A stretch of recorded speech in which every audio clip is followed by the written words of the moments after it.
আসসালামু আলাইকুম। সবাইকে শুভ নববর্ষ। পহেলা বৈশাখ উপলক্ষে এই ছিল আমার ছোট্ট আয়োজন।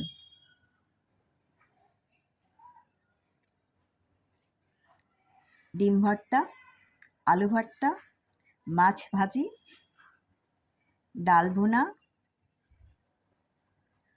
কাঁচা পেঁয়াজ, ছানার সন্দেশ আর পান্তা ভাত।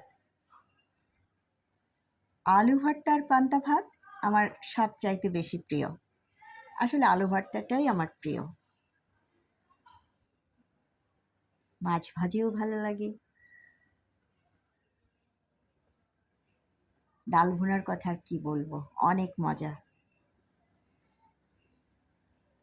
আর ওই যে দেখা যাচ্ছে পাখা। ডিম ভর্তাটাও অনেক মজা হয়েছিল। একেবারেই সংক্ষেপে বাঙালি কিছু খাবারের আয়োজন ছিল। আমার কিন্তু অনেক ভালো লেগেছে। আর এই হচ্ছে পান্তা, বৈশাখের প্রধান আকর্ষণ। আবারও শুভ নববর্ষ।